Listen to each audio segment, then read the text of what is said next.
Hey everybody, this is part of our full-length primetime podcast.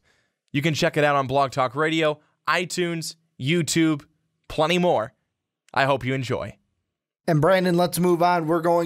Now we get to the upper three, the top echelon of the Atlantic Division here in the ACC. And we're going to start with the Florida State Seminoles. And everyone wants to talk offense. Everyone's probably expecting me to mention some question about DeAndre Francois and what he's going to do. Let's focus on the defense. Let's do something we usually don't do and focus on the defense first. And this is a team that A, gave up a lot of points last year, but B, I'm looking at that front line that they have, and the most interesting thing that has been quoted from Florida State coaches, and I'll tell you this, and this is from Athlon Sports, says FSU's coaches believe they have enough quality depth to go 3 deep at all 4 line spots and wear down opposing offenses. After hearing that, after seeing how many points this team gave up on defense, do you think that this year's Florida State defense can wear out opponents more so this year than they did last year? Well, with what you just told me, saying that they have that depth at all those positions, then I would think yes. And I would think that that's a huge improvement over what happened last year, because let me go over just a couple of games from last year. So game number 1, Ole Miss, that ended up being a great game on ESPN. They gave up 34 points in a win. Almost lost it. Yes, they did. On the road at Louisville in week 3, they gave up 63 points to Lamar Jackson. 63 points. In a win on the road at USF, they gave up 35 in a win. North Carolina, they lost. They gave up 37 in the loss. They gave up 37 in the loss versus Clemson, another close game. And the rest of the way out, they were pretty good. They won in the Capital One Orange Bowl over Michigan, but they gave up 32 points in a 33-32 win. All those games, whether win or lose, that's a lot of points to be giving up. And if you want to be the winner of the ACC Atlantic, and then you want to be the winner of the ACC Conference, you can't be giving up points like that. No, and that's it. And one of the big losses that they're going to have is before I talk about the big loss that they have, one of the big guys that they have returning, and I say he's a big guy because I want to say in the way too early, he's right now a top 10 prospect for the NFL draft, is All-American safety Derwin James. He's going to be returning this season, had season-ending knee injury last September, so he's coming back. However, that defensive line I mentioned, they are going to have to fill a huge void in defensive end DeMarcus Walker, who had 16 sacks last season. Now, Josh Sweat and Brian Burns combined for 16.5, but that's 2 guys equaling 1 production of 1 person. So Walker on the edge is going to be huge to miss. However, you do get James back in the secondary. And like I said, he's going to be a huge piece because he is already, I know it's way too early mock drafts, but he is already getting NFL draft hype coming into this season. So if James can play a big piece, if they can fill that void of Walker on the outside, I think they have a solid chance to be the second best team in the Atlantic. And we're going to get to the other team that I think will also be there. I'm kind of agreeing with you. I think that Clemson might take a step back this year. And I think that Florida State and Louisville will be one of the top 2 teams. Florida State, it's all going to come down to, do you want to be one of the top 2 teams in the division, or do you want Clemson to be that team? That's what it comes down to. I think I've got Louisville at the top, and then the other 2, Clemson and Florida State, fighting it out. And they've got a big game. They've got a big game to start the year this year. It's a huge game. Going up against your Crimson Tide, something that the Trojans from USC tried to do last year, and it bit them in the rear end as they lost that game. And, I mean, that was a game they had a lead in, but they still lost to Alabama, and we didn't see much of them. I mean, Sam Darnold was good when he came in, and now we're talking about Darnold, but the Trojans didn't have the season we thought they would have. I was just going to mention, in that first game, it wasn't Sam Darnold starting. It was Max Brown. It was Max Brown. So it was Max Brown there. DeAndre Francois will be the opening day starter against Alabama. And he is going to be able to, I think, bring a lot more than what Max Brown was able to bring against them last year. This Alabama defense is still good, but we're going to have to see what the Alabama offense is like. I'm hoping, as an Alabama fan, that it's going to be good. But you're going to have to see, Florida State is going to have to see where they're at in that game one, because Alabama, most likely, you have to assume they're going to be coming out and they're going to be picking up where they left off last year. And a lot of Florida State fans are saying the same thing. Well, why aren't we going to be doing the same thing? We beat Michigan to end the season, and to end the entire season. And with that Orange Bowl win, why won't we just pick it up too? If they're able to score that many points, Alabama, I think, will probably be able to score about that many points. You're looking at a real good game week one. But I think that's going to be a really good test of where that defense is at in that week one matchup against Alabama. I think that is going to be a great test. But you have so many games throughout this season again. You are bookended in your season by two SEC teams. You started out against Alabama. You ended against Florida. Florida, great team. Very high on Florida. I think that... Well, now a possibly Malik Zaire-led Florida team. Which will be another interesting. thing coming in. Which will be interesting. I am very... very curious to see how this Florida State defense has come from last year, because you take down some of those points. You give up one or two less touchdowns per game in those games that I mentioned where they gave up all those points. You're winning 2 or 3 of those games. And you're in a better spot than what you put yourself in last year. And you still had a pretty good season last year. But I am as well also interested to see how they're going to fill the shoes of Dalvin Cook. Now, do they have the guys to do it? They do. But no one is Dalvin Cook. It's kind of like one of those, can you be good? You can certainly be good. But you're not going to be Dalvin Cook. You're going to be hopefully a good version of who you are. But Dalvin Cook was his own guy, and he was a beast. But I think that's one of their questions coming into the season is, how are they going to be able to replace him? Cam Akers, they're very high on him. Amir Rasul, they're very high on him as well. They think these two guys will be able to do that and carry the workload. And we'll be able to see that as the season progresses. But again, not having a guy with Cook who, 1,000-yard seasons... It was like, just coming into the office. Well, I mean, you mentioned Dalvin Cook being gone.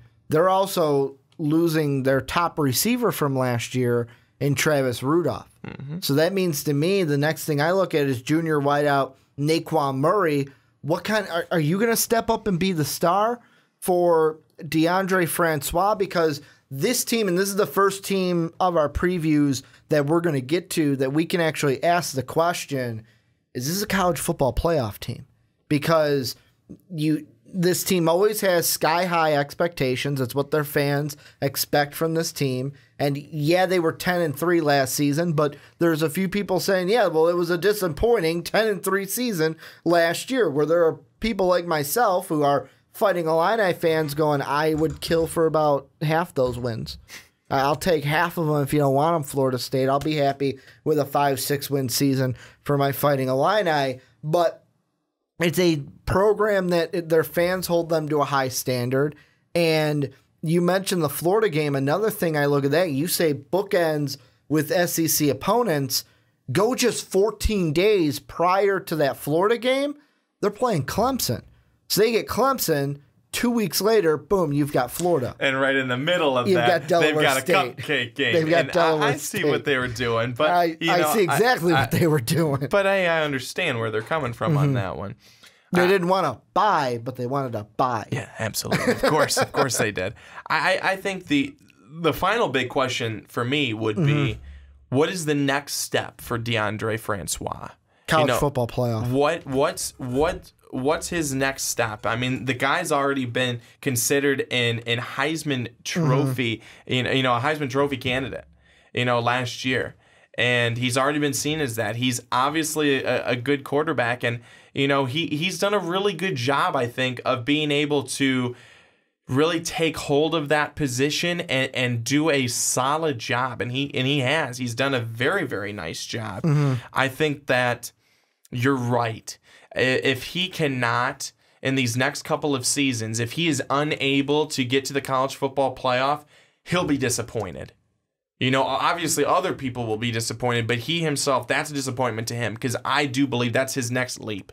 It's to the college football playoff. And now they retooled a little bit on offense, on their offensive line, and being able to give him adequate protection is going to be huge. And I think that they'll be able to do it.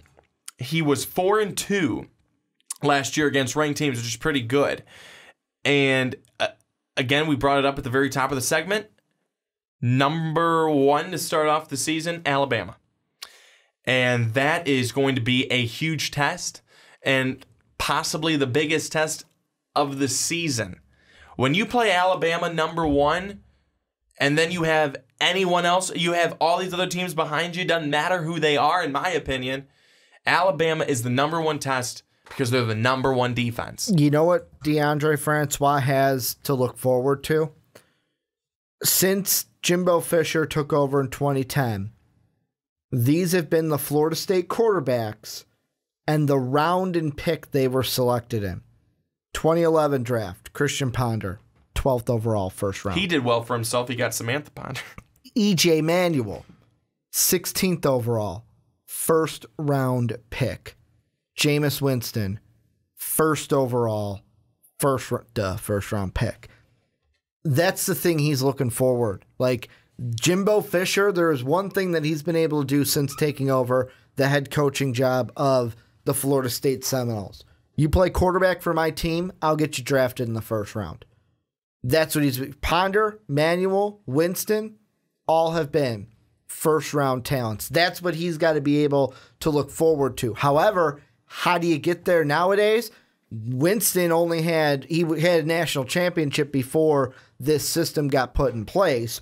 Then you had Manuel and Ponder, who never got to play in this system that we're in now. He's got to make the playoff.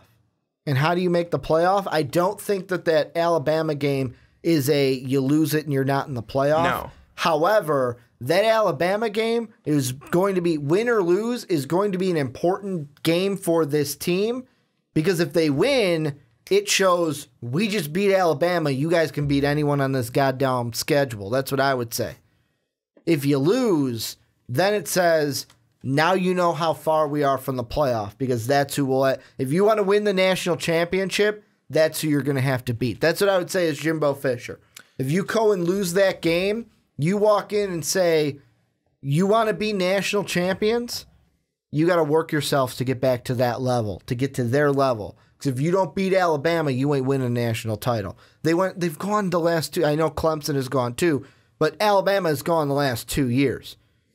And if Florida State's going to dethrone Clemson, there's a good chance that either in the semis or in the championship, they'd run into Alabama. So if you can't beat Alabama, you ain't gonna... Don't start thinking we can win a national championship. We got to work there. We got to get there by the end of the season. I think that we have a real good team that we're talking about right now. Mm-hmm. And I think that this team has a real good chance to be able to make those next steps. And I think it's really interesting that, Ricky, we saw last year, you talk about if you lose that first game to Alabama, it's not done, it's not over. No, it's not, because we saw, mm-hmm. with the committee last year, you could have 1 loss, you could have 2 losses, maybe even 3. I think that you've got to be able to, if you're going to lose, though, make sure it's a good one. Make sure it's against someone like Alabama, and that it's close. I'd say even if they lose against Florida, if it's a close game, they could still maybe get him. I mean, the thing that they'd have is they'd have to be in the ACC title game. But, I mean, kind of the last thing I want to do to end this preview before we move on to Louisville is kind of ask the question that a lot of people are going to expect us to ask for these next 3 teams in this one to end it. At the end of the season, if you had to give a percentage, what's your percentage that Florida State is a college football playoff team at the end of the year? Not will they be, but your percentage. Is it a 50% chance, 40% chance, 90% chance? What is it that they are playing in the CFP?